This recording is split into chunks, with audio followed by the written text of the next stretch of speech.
Also from the county executive.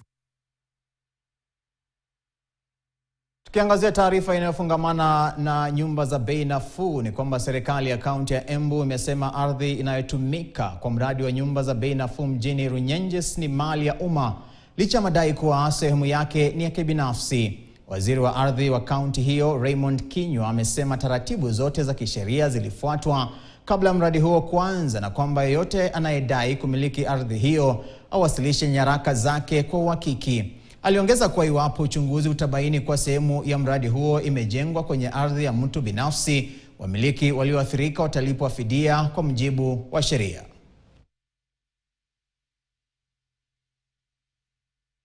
Ploti yangu namba 87 ambayo nilipewa na Municipal Council ya Runyenjes mwaka wa 2005, nikakuta kwamba kuna watu wameizingira na mapati, na nikizikiza huku nikiulizia nikaambiwa kwamba wanataka kujenga zile wanaita affordable housing. Sasa mimi nauliza, je, ploti ni yangu?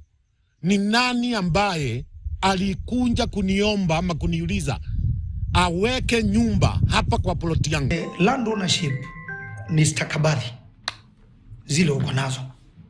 Mimi kwa hiyo ofisi sijapokea ujumbe wowote, sijapokea complaint yoyote. Kwa hivyo wakati complaint italand kwa desk yangu ikiwa na details, ndiposa nitaweza kufanya nini? Kushughulika na nielewe. Kwa wakati huu ule mtu wako na complaint yenye ni legitimate, ofisi yangu imefunguliwa.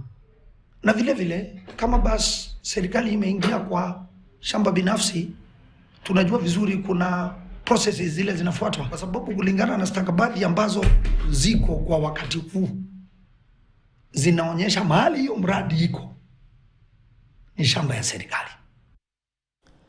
Tukielekea kule Samburu ni